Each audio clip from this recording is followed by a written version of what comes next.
en recuerdo de cómo se manejó desde los días difíciles la pandemia. Le tenemos como invitado en este gobierno de la mañana, así que aprovechemos, compañeros, este invitado de lujo.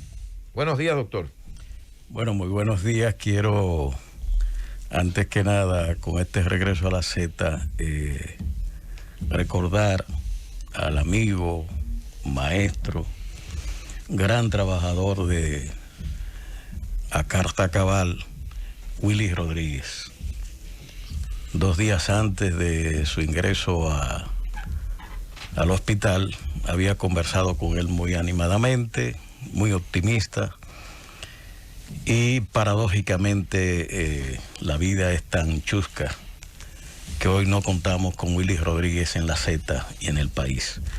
De modo pues que a Willy, donde quiera que esté, que sé que en buen lugar está, mi cariño de siempre.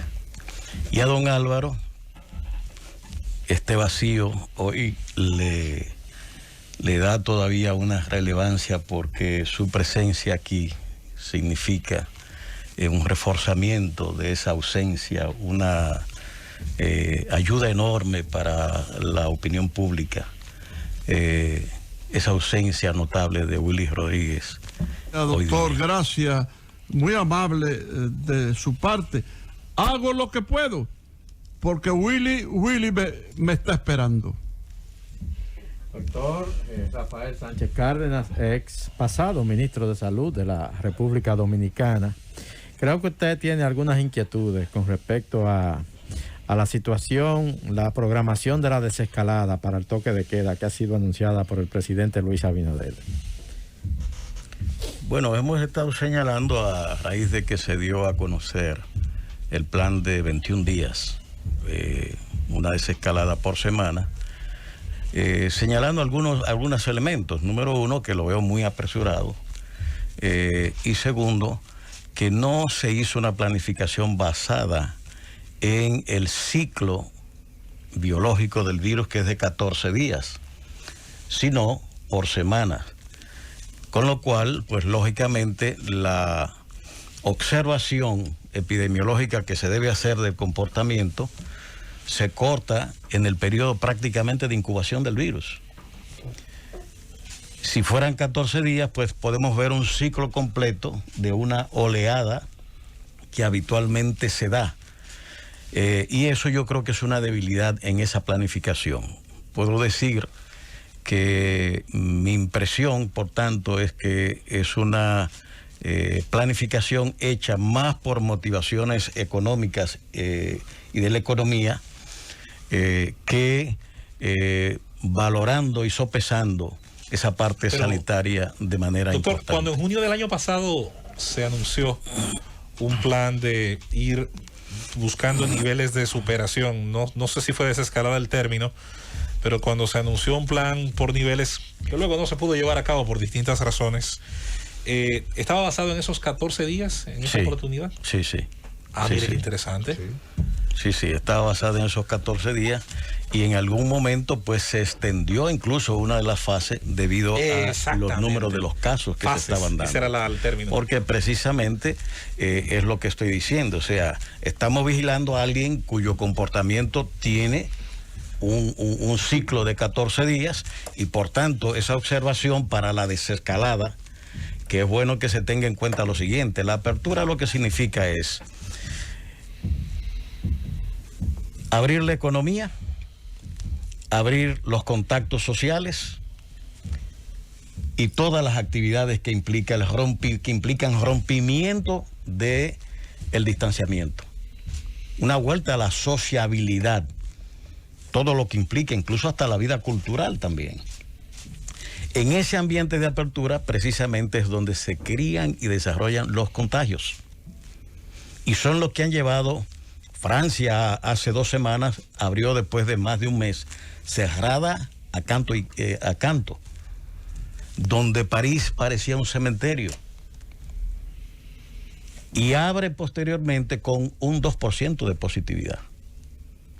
Y ya ahora está diciendo que están subiendo de nuevo los casos. Lo mismo estamos viendo en Reino Unido y otros países también. Los Los Ángeles está reimplantando hoy ese el uso juego obligatorio de mascarilla nuevamente. Ese juego de apertura y situación sanitaria tiene que ser montado tomando en cuenta el equilibrio y sobre todo en una situación del plan de vacunación que ha sido evidentemente muy positivo para el país, y donde la única disonancia que puedo señalar es aquel anuncio de la tercera dosis, que todavía los organismos internacionales, OMS, OPS, CDC, Fauci, el propio Biden, han dicho que no se van a embargar en tercera dosis. Y EMA también, en Europa también, es decir, porque no hay las evidencias. No hay las evidencias. Entonces, pero es un plan que iba marchando muy bien y que tenemos que seguir avanzando para cubrir. Pero estamos a nivel de un 39% con 2 dosis y alrededor de un 58% en una sola dosis. Pero hay cerca de un 28%, 30% que no tiene ni una ni otra. Entonces, la vulnerabilidad de ese 30% y los que tienen una son claras. ¿Cuál sería, doctor, entonces el camino correcto a seguir en cuanto a ese proceso de vacunación que se está desarrollando en la República Dominicana? ¿Sería el de completar el esquema de 2 dosis primero y después entonces analizar y ya con alguna evidencia científica pensar en un refuerzo? Evidentemente, el esfuerzo principal es completar la doble dosis a toda la población. Al menos un 80% de la población. Si tomamos... No habla de un 70%. Se habla de un 70% como mínimo para hablar de inmunidad colectiva. Como hay variaciones que se han estado señalando, por ejemplo, con Sinovac, que tiene una eficacia un poco menor, pues debemos subir a 80, 85 esa cobertura, de manera que tengamos asegurado lo que ya evidencia en los informes chilenos, el informe de Uruguay, el informe de Turquía, el informe de Indonesia, de que tanto Sinovac como las otras, todas las vacunas, reducen la mortalidad, reducen la hospitalización, reducen los ingresos a UCI y reducen la gravedad de aquellos que son reinfectados también. De manera que las vacunas son efectivamente buenas. Entonces, pero tenemos que movernos mediante ese proceso de vacunación para cumplir la meta del plan Vacúnate de inicio, de dar cobertura mínima a ese 70%, pero debiéramos llevarla al 100%. Lo que parece diferenciar entonces a cada casa farmacéutica, cada vacuna o cada fórmula es la posibilidad entonces de rebrote posterior, o lo ve así el señor Cárdenas como lo analizan otros, en el sentido de que poblaciones vacunadas con Sinovac, poblaciones vacunadas con Pfizer tuvieron distintos tiempos entre brotes, entre olas distintas, y tuvieron distintos tamaños de esa ola. Es decir, en el caso de Israel, sus rebrotes más controlados, más precisos. El caso chileno, vacunado con Sinovac en su mayoría, igual que la República Dominicana, el rebrote fue mucho más alto. Aquí yo no atribuiría eso a la vacuna en sí. ¿Por qué? Cuando se da el caso chileno, ¿qué población estaba desprovista de vacuna? Más del 50%. Entonces estamos hablando de una situación en la que en medio de apertura, pero simultáneamente con una proporción alta de personas que no se habían vacunado y otra que tenían una dosis también. Es decir, es en ese contexto. Por eso ahora ustedes ven que al subir ya prácticamente sobre el 60% de la vacunación, los informes chilenos están diciendo que baja la mortalidad, que baja la hospitalización, que baja el ingreso a UCI. Es decir, está bastante claro, y que los casos que se están dando, incluso de reinfección, son más leves. Y eso es lo que queremos. Pero incluso aquí, cuando ha ocurrido, doctor, entonces se cambia de vector. Es decir, antes de esta ola tuvimos una reducción en esos elementos que usted señala, pero se decía, pero igual se elevan los contagios. Y yo decía, sí, pero más gente se está proporcionalmente saliendo, curando gracias al trabajo médico. Tenemos una letalidad que baja. Sí, es que la letalidad siempre estuvo aquí un impacto bajo. Cuando yo salí del ministerio la dejé en 1.71. Y tuvimos 86.500 casos durante todo ese periodo inicial. Sin vacunas. Y sin vacunas. O sea, todo con medidas básicamente epidemiológicas. Exacto. Y de control y medidas de restricción y generales de higiene, de distanciamiento. Tuvimos un confinamiento que la gente estaba aquí confinada. Se prohibieron vuelos, vaciamos los hoteles nacionales. Es decir, toda esa restricción fue lo que permitió, salvo 3 momentos que no se pueden olvidar. 2 elecciones municipales que se dieron y una el 5 de julio, que fue el mes que tuvimos el brote más alto, con una media de 1.200 positivos por día. En enero de este año tuvimos 1.403 positivos por día y más muertos. Doctor, estamos frente a un virus desconocido. Toda la fase que se está desarrollando, incluyendo la propia vacuna, son fases prácticamente experimentales. Un virus que vive mutando, que vive desarrollándose. Entonces, el gobierno ha tomado una serie de medidas de apertura de la economía. Usted ha dicho, bueno, más que medidas de corte sanitario, son medidas de tipo económico para relanzar la economía. Pero además de eso, nos adelantamos, avanzamos hacia una apertura escolar. Ya se anunció el año presencial. Apenas tenemos un 35% de la población vacunada con 2 dosis. 39%, gracias Nayib, con 2 dosis. De acuerdo a los estudios científicos se habla de que se necesita un mínimo de un 70%. ¿Qué posibilidad hay de que esto se controle, que ojalá quede controlado como va? O que a partir de la apertura del año escolar esos niños se conviertan en vectores de esta enfermedad y puedan provocar un rebrote de esta enfermedad nuevamente, una nueva ola de esta enfermedad? Bueno, lo que he visto es el informe de una planificación para la posible apertura presencial de las docencias. Eso no es algo que se está ejecutando. Y eso se supone que es para agosto, septiembre. Entonces, quiere decir que el realizar esa planificación tiene que partir de unas estimaciones de avance del proceso de vacunación y de avance de los controles epidemiológicos para reducir la positividad y los contagios a un nivel que sea aceptable. Habitualmente se dice que es 5% o menos, para que se pueda producir una apertura de esa naturaleza. Doctor, estamos aproximadamente en 15% la positividad todavía, que es bastante. ¿Comparte la posición de don Álvaro Albelo, que esta mañana planteó de que estos procesos de apertura se han evaluado por lo menos cada 2 semanas y a partir de ahí entonces establecer lo que hay que hacer? No había precisamente oído ese punto de vista de don Álvaro, pero eso lo acabo de explicar. Sí. El ciclo de los 14 días del virus. Es decir, usted tiene que seguir ese ciclo que cumple el virus para poder, digamos, marcar las pautas de apertura.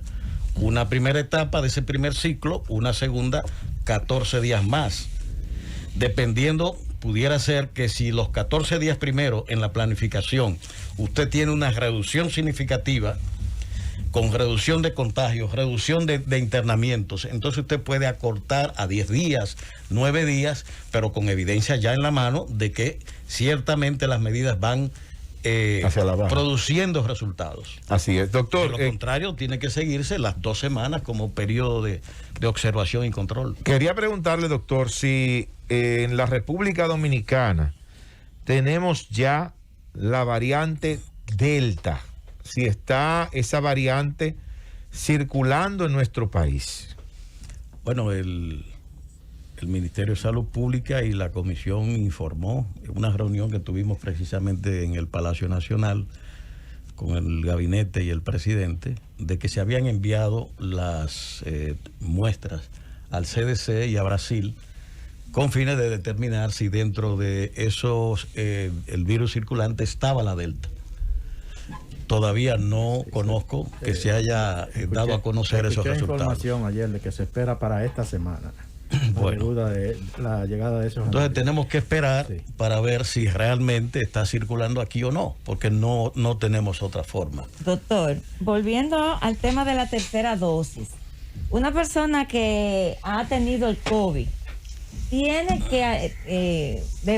usted recomienda que se inocule por una tercera vez.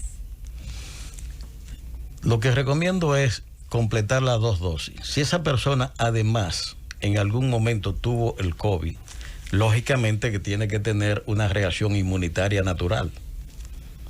Y el cumplimiento de la inoculación, los 2 procesos, lo que van es a reforzar esa situación del sistema inmunológico de esa persona. Eso debe llevarse a cabo y no hay ningún problema. Ahora, otra cosa es el tema de tercera dosis. Y yo quiero hacer una salvedad, una clarificación de lo siguiente. Una cosa es aplicar una tercera dosis que lleva a cabo un clínico que tiene un paciente, digamos, dializándose, que tiene afectado su sistema inmunológico y comprometido incluso con procesos crónicos graves, que como medida de salvaguarda a ese paciente que puede mostrar indicadores bajos de inmunidad, poner una tercera dosis con fines de proteger su paciente. El efecto de eso solamente lo va a controlar ese clínico que está tratando a ese paciente. Fíjese que son 2 cosas diferentes, el manejo clínico. Ahora bien, el manejo poblacional, el manejo de salud pública, el manejo epidemiológico es un criterio diferente porque se aplica masivamente a una población que usted no va a controlar como ese paciente que el clínico tiene que controlar como si fuera una patología de cualquier otra naturaleza. Sí. A la cabecera del paciente. Seguimiento.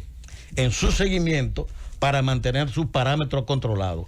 Pero tomar una población sin las evidencias necesarias como se ha hecho aquí y que el propio Estados Unidos dice por ahora no vamos a eso. A poner masivamente de 12 años en adelante a todo el que voluntariamente se la quiera poner, yo creo que eso es un desacierto de políticas públicas. Doctor, porque no hay evidencias, lo queremos repetir, de que esto no vaya a producir. Johnson & Johnson, ahora mismo el propio Estados Unidos se acaba de hablar de su vínculo con el Guillain-Barré. Ahí sí, pero... Y entonces... Doctor, yo tengo un caso y me gustaría ver cuál es la valoración que usted tiene. Una joven no pasa de 30 años, se contagia del COVID, se interna, supera la enfermedad, se coloca las 2 dosis y volvió a darle el COVID de nuevo. Diagnosticada, todo registrado, lo que estoy planteando. ¿Cómo que científicamente... ¿Cuál es el comentario que usted como científico tiene alrededor de un tema como este? Ahí tendríamos que ir al proceso clínico, la metodología clínica de esa persona individual. A nivel mundial se estima que reinfectados, vacunados doblemente, anda por el 0.01%. Si usted coge los millones de vacunados que hay, con 2 dosis, y usted tiene una proporción de esa naturaleza, usted sabe que su política de vacunación es efectiva. Porque la adversidad es sumamente baja y el contagio.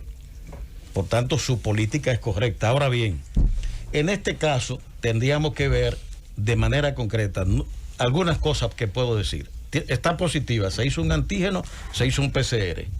Repitió esas pruebas para verificar que no es un falso positivo, que el antígeno es muy alta.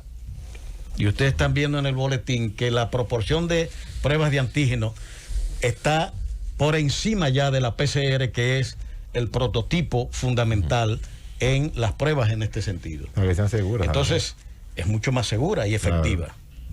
Entonces, habría que ver qué otra condición tiene esa joven para que su sistema inmunitario no responda como está respondiendo la mayoría de la población. Ni a la inmunización del virus ni a la vacuna tampoco, porque ella a las 2 le dio el virus, pasó un tiempo, luego cuando vino la vacuna se vacunó y volvió y le dio el virus. ¿Y en este momento cómo está? No, ya ella superó el virus de nuevo. Por segunda vez. Por segunda vez superó el virus de nuevo. No vuelva a los Hay varios casos notificados, hay muchos casos notificados de reinfección. Yo lo que he dicho, en el caso dominicano, no tenemos una estadística confiable que nos diga de 3 millones de vacunados. ¿Cuántos son los que le ha dado 2 veces el virus? Para saber la incidencia que tiene de verdad. Okay. Y tomar entonces la medida de política que sea necesaria. Okay. Vamos a agradecer al doctor Sánchez Cárdenas, siempre muy claro. Don Álvaro. Ex ministro de Salud Pública, distinguido Galeno, un planteamiento basado en mi ignorancia en esta materia. Si una persona se vacuna 2 veces con la vacuna china, dicen que la vacuna china, dicen algunos, las 2 vacunas protegerían un 104%, porque cada vacuna china supuestamente lo que llega es al 52%. Pero que la Pfizer, en el caso hipotético de que se llegase a aceptar la Pfizer como buena y válida, que protege en un 91%. A ese 104% que tendrían las vacunas chinas, se le suma el 91% de la Pfizer, y entonces la persona tendría una inoculación de un 195%. Don Álvaro, Israel ha notificado ya casos y vacunó con Pfizer de reinfección. Lo ha hecho Chile también, que ha vacunado con Pfizer y ha expresado también la presencia de reinfección en pacientes que tienen doble dosis también. De manera que el hecho de usar los estudios de las farmacéuticas que establecen para su reconocimiento el porciento de efectividad que tienen, que es la comparación con placebo, y de eficacia, perdón, y la otra que es la efectividad, que es la comparación una vez de vacunados y no vacunados. Son 2 cosas diferentes. Lo que es claro es que a nivel mundial estamos mirando reinfección en pacientes con Pfizer y en pacientes que tienen Sinovac también. El doctor Hanna explicaba en un programa de Julio Jacín que el sistema inmunitario no es un depósito al que podemos estar permanentemente inyectando vacuna sin control para subir un indicador que no necesariamente son la explicación única, porque lo que se mide de antígeno es solamente la parte humoral de la respuesta inmunológica. La parte celular no se está midiendo y tienen incluso una memoria que en muchos casos puede ser hasta de 10 años. Estamos a muy poco tiempo para hacer esas mediciones con efectividad. La OMS y los organismos internacionales han establecido que el cruce incluso de vacunas todavía no tiene las evidencias claras de que no produce el aval científico suficiente para que se recurra a ese tipo de procedimiento. Ahora sí agradecemos al doctor. Gracias, doctor. Claro que sí. Cárdenas, y con esto nos vamos. Llévatelo, Cundo.